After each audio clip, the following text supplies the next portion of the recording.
We go now to the White House briefing room and President Trump's senior policy advisor, Stephen Miller.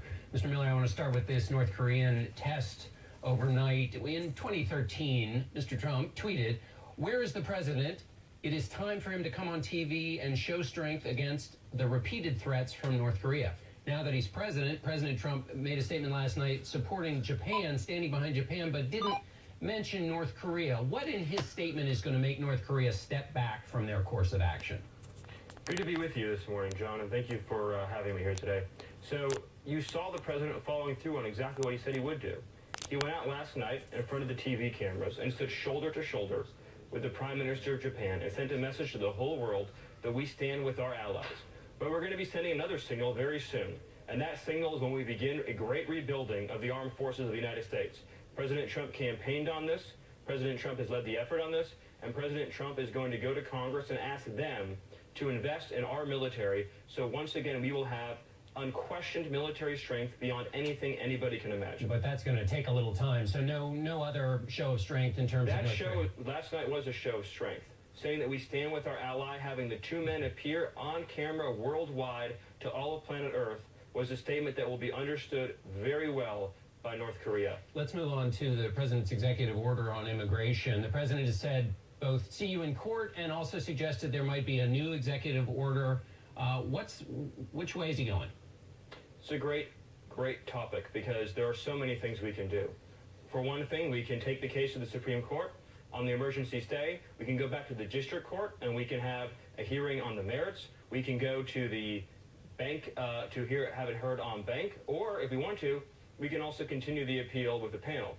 Additionally, we're considering new and further executive actions that will enhance the security posture of the United States. I don't have any news today to make on it, but I think the point, John, is that the president has enormous powers, both delegated to him by Congress and under the Constitution, his Article 2 foreign affairs powers, to control the entry of aliens into our country, and he's going to use that authority to keep us safe. Okay, we'll wait for news on that. When I talk to Republicans on the Hill, they wonder, what is the White House? What have you all learned from this experience with the executive order? Well, I think that it's been an important reminder to all Americans that we have a judiciary that has taken far too much power and become, in many cases, a supreme branch of government. One unelected judge in Seattle cannot remake laws for the entire country. I mean, this is just crazy, John. The idea that you're going to have a judge in Seattle say that a foreign national living in Libya has a effective right to enter the United States is beyond anything we've ever seen before. The end result of this, though, is that our opponents, the media, and the whole world will soon see, as we begin to take further actions, that the powers of the president to protect our country are very substantial and will not be questioned. Well, I guess let me step back. The question as I talk to Republicans on the Hill is what you're learning inside the White House about the way you do things. It's been pretty busy up there. Just stepping back, do you feel like you and your staff there that you're in control of events at the White House? I think to say that we're in control would be a substantial understatement. The President of the United States has accomplished more in just a few weeks than many presidents accomplish in an entire administration. You've seen, for instance, profound regulatory reform. For every one new regulation, two must go. You've seen ethics reform to drain the swamp. You've seen efforts to bring back jobs with Intel and Ford and General Motors. You've seen action taken with an executive order to go after criminal cartels that have plagued our cities for years with no effective response. On issue after issue, we're taking forceful action to deliver on the president's campaign promises on a breathtaking scale. One of the promises the president made recently on January 15th was about Obamacare. He said it's very much formulated down to the final strokes. We haven't put it in quite yet, but we're going to be doing it soon. That was almost a month ago. So when will we see his replacement for Obamacare?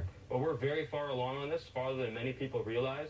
But the president, as he has said many times, you don't always want to show all of your cards. Obviously, we're dealing with a situation where you have some people in the other party that are being obstructionists for its own sake, slowing down cabinet nominees that will inevitably be confirmed for no particular reason, even if it means jeopardizing national security or public safety. But we have a plan that we're putting into motion now.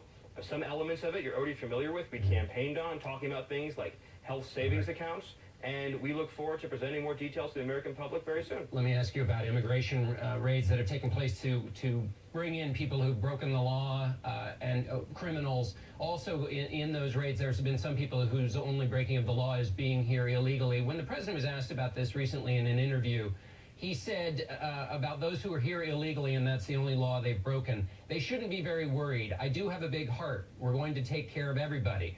Where you have great people here that have done a good job, they should feel far less worried. That was in an interview with ABC. So should people feel less worried still?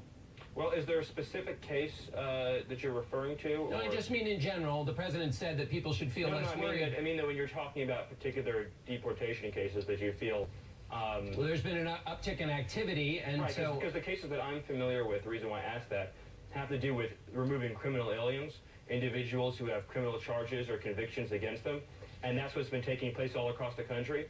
And the effect of that is going to be saving many American lives, American property, and American safety. But in terms of but they should, people who have not committed any crime other than being here illegally should still feel less worried. That still is an operation. Look, it's not for me to tell people how to feel or how not to feel. We're in the process of removing criminal aliens from this country and enforcing immigration laws and keeping the public safe. And the bottom line is this: in the calculation between open borders and saving American lives, it is the easiest choice we will ever have to make. All right, we'll have to leave it there. Stephen Miller, thanks so much for being with us. Thank you. And we'll be right back.